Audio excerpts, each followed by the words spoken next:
Bonsoir à tous, ravi de vous retrouver en semaine mais également le week-end car l'information c'est 7 jours sur 7 sur Monaco Info. Au sommaire de votre JT ce soir, victoire importante de Monaco en Euroleague. La Roca Team a battu Baskonia hier soir 78-68 et se rapproche des playoffs.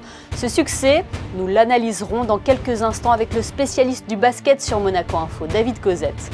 Puis nous recevrons Maude Fontenoy, femme de conviction et d'exploit. Maude Fontenoy se bat pour la préservation et l'exploitation des océans. Elle viendra dévoiler sur notre antenne son dernier ouvrage.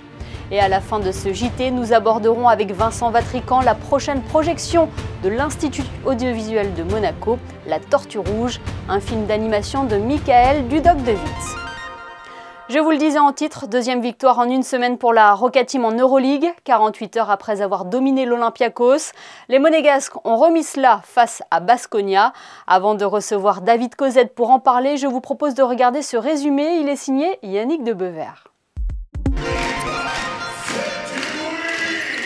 Antépénultième match de Monaco cette saison en Euroleague.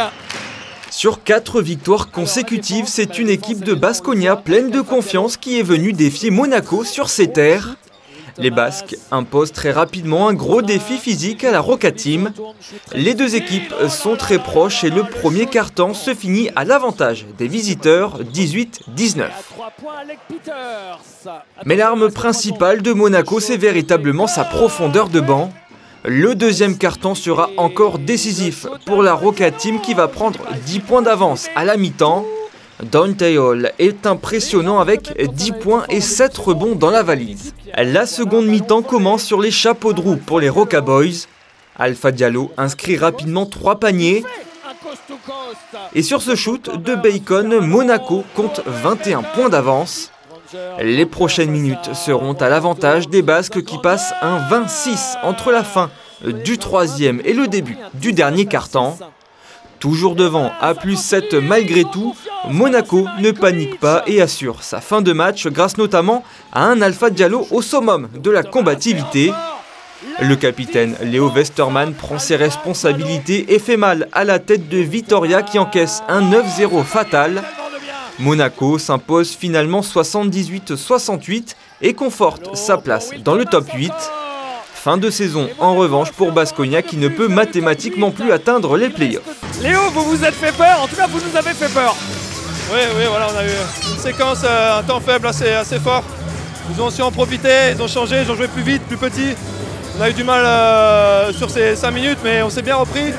Et à la fin, on contrôle bien le match, on fait les bonnes actions au bon moment et voilà, c'est une autre victoire super importante. On a un gros challenge devant nous, on ne veut pas s'arrêter là, on veut continuer, on est sur notre lancée et voilà. Vous le voyez au classement, Monaco est bien placé alors qu'il lui reste 2 matchs à jouer. Le prochain à Milan avant de finir à domicile face à Berlin pour un match qui pourrait sonner comme une finale de saison régulière. Monaco qui fait donc un grand pas vers les playoffs. Sacha Obradovic le disait mercredi soir, la victoire contre l'Olympiakos aurait été sans valeur si l'équipe ne gagnait pas contre Baskonia. Bonsoir David Cosette. Bonsoir. Cette victoire compte énormément pour la Roca Team. Oui, c'est vrai. Il aurait fallu tout recommencer et puis surtout l'équipe de Monaco aurait été en péril. Il aurait fallu faire un exploit à Milan. Monaco n'aurait plus maîtrisé son destin au niveau comptable face à ses rivaux, le Maccabi Tel Aviv, le Bayern Munich ou l'Étoile Rouge. Donc là, de gagner contre une équipe qui a priori sur le papier était quand même plus faible, c'était vraiment importantissime. Même s'ils se sont fait un petit peu peur, c'est passé. Les Monégasques se sont vraiment montrés solides.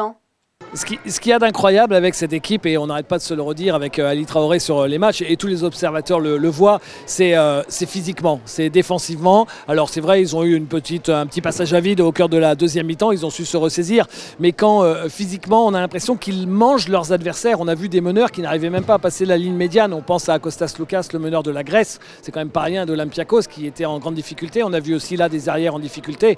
Ils ont une dimension physique que très peu d'équipes ont en Euroleague, et c'est ce qui pourra leur permettre peut-être de jouer ces playoffs. Justement, ils peuvent espérer conserver cette place dans le top 8 ? Bien sûr, vu ce qu'ils ont montré, il y a eu des matchs références ici. Quand vous battez Olympiakos, qui est quand même 3e de l'Euroleague, de plus de 20 points sans discussion, que vous battez les deux clubs turcs, ce sont des matchs, et je pense même plus loin, en play-off, si jamais ils devaient jouer les play-offs. Moi, si je suis un grand club d'Euroleague et que j'ai l'avantage du parquet, j'ai pas envie de tomber sur Monaco. Hein. Je préfère jouer une autre équipe que Monaco en play-off. Et qu'est-ce qui fait la force de cette équipe, David ? La puissance physique, on l'a évoqué. La hiérarchie instaurée par Sacha Obradovic, on l'a vu, il n'y a pas une tête qui dépasse, alors qu'en début de saison, on voyait que des têtes qui passaient, des individualités.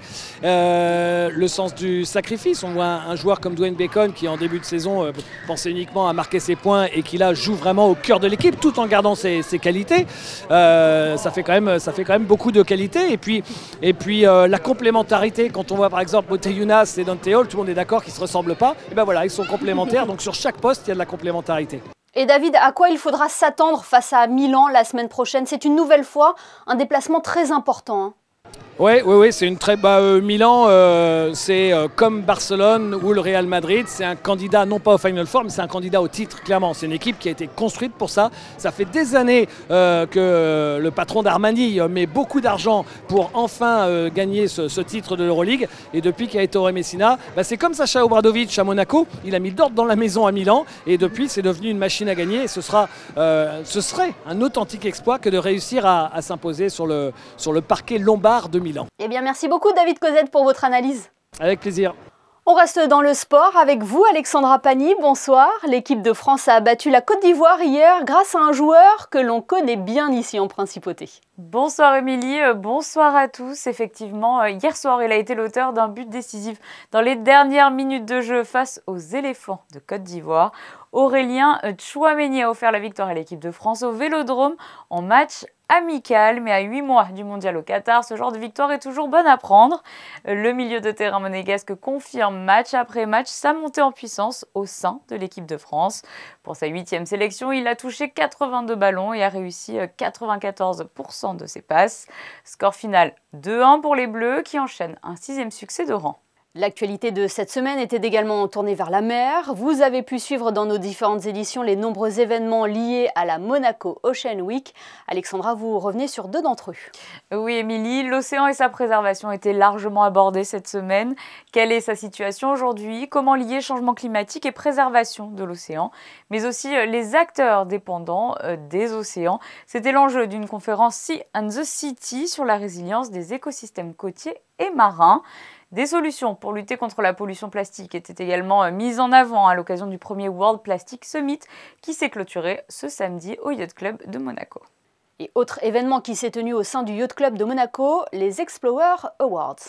Cette remise des prix avait lieu dans le cadre de la manifestation Monaco Capital of Advanced Yachting. Comprenait capital du yachting de demain, plus innovant, plus performant. 3 prix ont donc été remis à des propriétaires de yachts pour leur engagement en matière de protection de l'environnement marin. Et les hôtels de la Principauté s'engagent également dans la protection de notre planète. C'est le cas par exemple de l'hôtel Métropole qui depuis plus de 15 ans a adopté une green attitude. Et pour sensibiliser sa clientèle, l'établissement a convié Maude Fontenoy aujourd'hui pour ses rendez-vous culturels. La navigatrice aux multiples exploits en solitaire a présenté son dernier ouvrage, Bleu, un océan de solutions aux éditions Bélin. Elle est avec nous ce soir. Bonsoir Maude Fontenoy.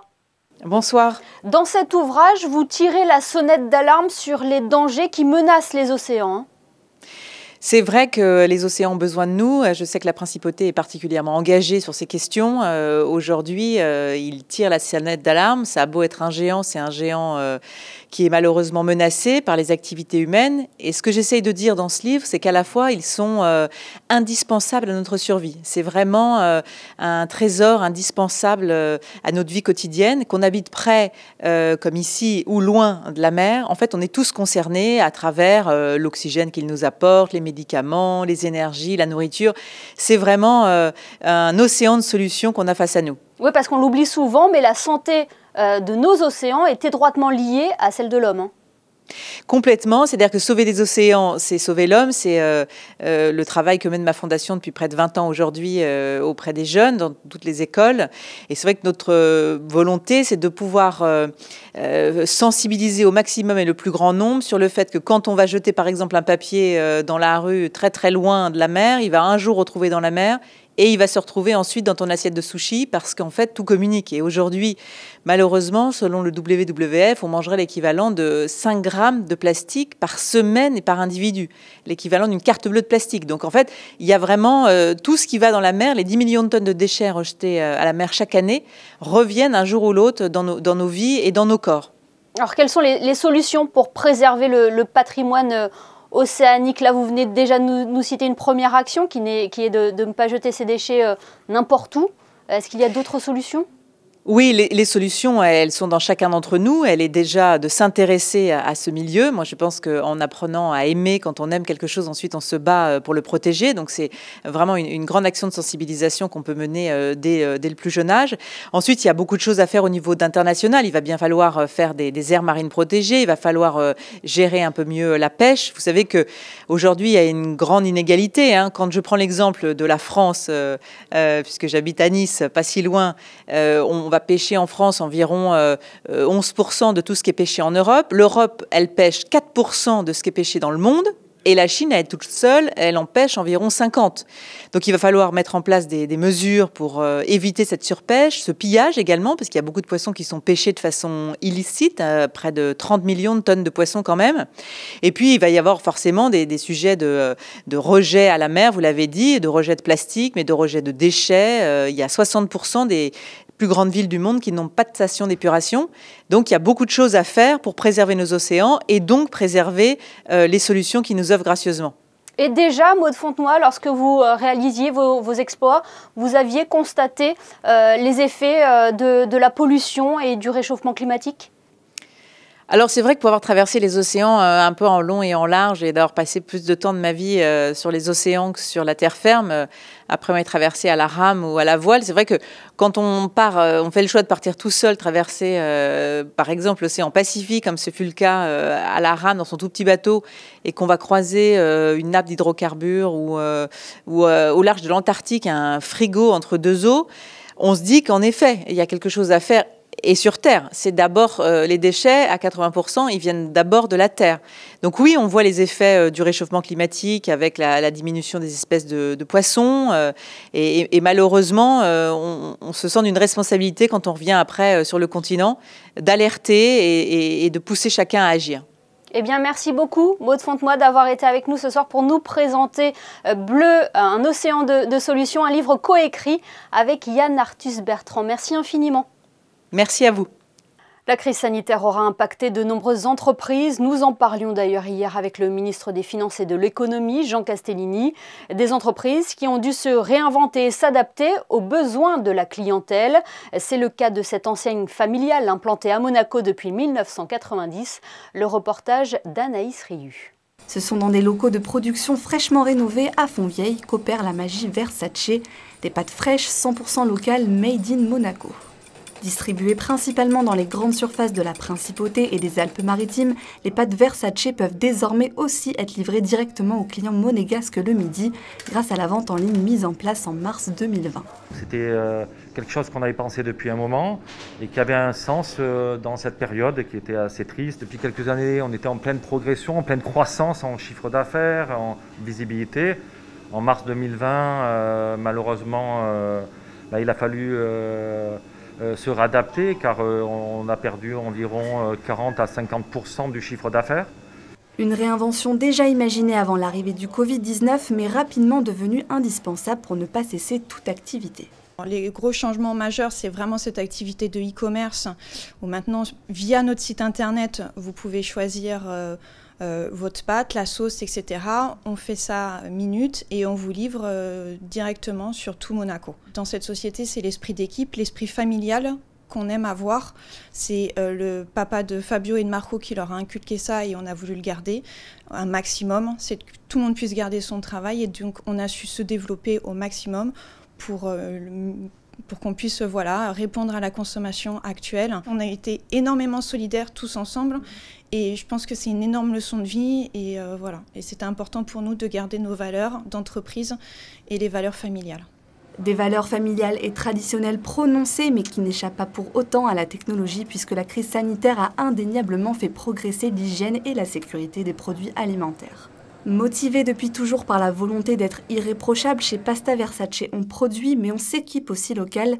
Une protection antibactérienne d'une société monégasque a été installée sur toutes les surfaces exposées.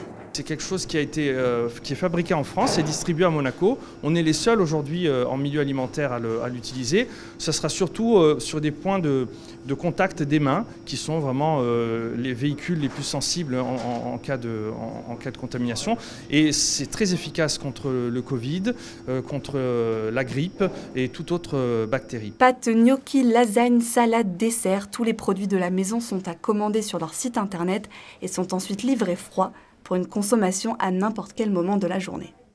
Alexandra, on vous retrouve pour la suite de l'actualité en principauté. Vous teniez à nous parler de cette nouvelle initiative. Oui, Émilie, vous aviez suivi le premier réparathon qui s'était déroulé fin novembre. Il a donné naissance à un nouveau projet, le Mounegou Repair Café. Installé tous les 2 mois au marché de la Condamine, il propose aux particuliers de venir faire réparer leurs objets défectueux de petite et moyenne taille, ainsi que les vêtements. Une initiative pour favoriser le recyclage et réduire les déchets. La première session aura lieu le samedi 2 avril de 15h30 à 18h. Les vacances de Pâques arrivent à grands pas. Vous avez quelques idées à nous partager pour les plus jeunes. Oui, Émilie, le nouveau musée national propose encore une fois des ateliers pour les enfants. La première semaine, ces ateliers se dérouleront à la Villa Saubert en lien avec l'exposition Monaco-Alexandrie, le Grand Détour. Et la seconde semaine, du 19 au 22 avril, à la Villa Paloma, autour de l'exposition Tremblement. Les ateliers sont ouverts sur réservation pour les enfants de 5 à 7 ans ou de 8 à 12 ans. Puis avis aux philatélistes, de nouvelles parutions sont prévues. L'Office des timbres de Monaco a fait savoir que 2 nouveaux timbres seront disponibles à partir du 9 mai. Le premier est un timbre Europa, une catégorie qui fait partie des plus collectionnés par les amateurs. Il sera à l'effigie de François Grimaldi, dit Malizia. Le second lui mettra à l'honneur le 150e anniversaire de la naissance de Serge Diaghilev. Et enfin, au programme de Monaco Info ce week-end, Alexandra, un nouveau rendez-vous de 19h dimanche. Yann Anthony Nogues nous parlera diététique et des dangers d'une importante consommation de viande, l'un des produits que l'on affectionne le plus dans notre alimentation et qui pourtant peut s'avérer néfaste pour notre santé si l'on en consomme trop. Rendez-vous sur notre antenne ce dimanche à 19h. Merci Alexandra, on vous retrouve tout à l'heure pour les prévisions météo. La Tortue Rouge, voici le titre du prochain film projeté par l'Institut audiovisuel de Monaco ce mardi 20h au Théâtre des Variétés. Une fois n'est pas coutume, il s'agit d'un film d'animation. Pour en parler et peut-être vous donner envie d'aller le voir, on retrouve Vincent Vatrican et Fabien Bonilla. Vincent Vatrican, bonsoir. Bonsoir Fabien. Ce soir, nous parlons d'un film dont le titre est La Tortue Rouge. C'est un film de 2016 et c'est un très beau film d'animation là que vous nous proposez. C'est un très beau film de Michael Dudok de Witt, ouais. Qui est un film tout public. Alors c'est un film d'animation, mais c'est un film d'animation qui porte un message universel. Donc c'est pas simplement un film qui s'adresse aux tout petits, mais c'est un vrai film familial à voir voilà, avec ses parents. L'histoire est très originale et c'est très poétique en même temps. Alors moi c'est ce qui m'a fasciné dans le film, et du reste dans le travail de ce cinéaste qui a réalisé des courts-métrages un peu dans le même esprit. C'est un film qui est sans parole, ouais.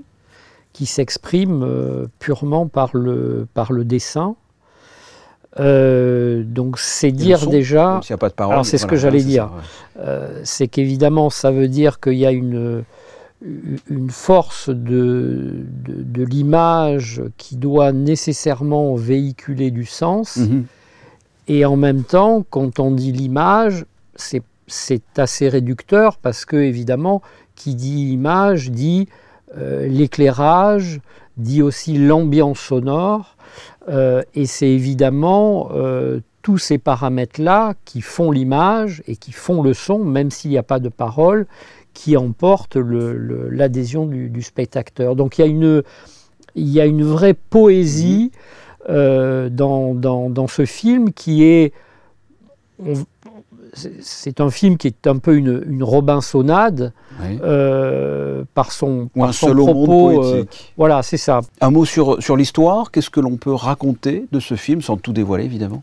à la suite d'une tempête, un jeune homme se retrouve isolé sur une île dont il n'arrive pas à s'échapper. Et voilà, il a rencontré une tortue et je ne dis pas la suite puisque cette tortue va avoir une influence importante sur lui et sur la suite de l'histoire. Donc voilà, il faut laisser quand même la surprise aux spectateurs parce que c'est le film est assez inattendu dans ce qu'il va raconter. Mais écoutez, allons voir cette fable moderne, j'ai envie de dire. Tout à fait. La tortue rouge. Merci Vincent Vatrican. Merci Fabien.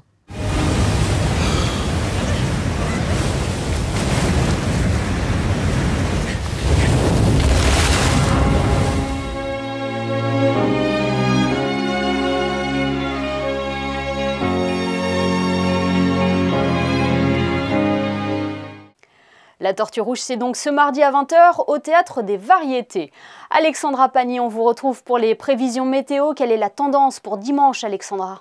Émilie, je vous annonce un temps bien printanier pour cette fin de week-end. Un soleil qui sera largement présent sur l'ensemble de la journée, même s'il faudra compter quelques passages nuageux. Les températures seront très agréables, avec un thermomètre qui affichera jusqu'à 21 degrés.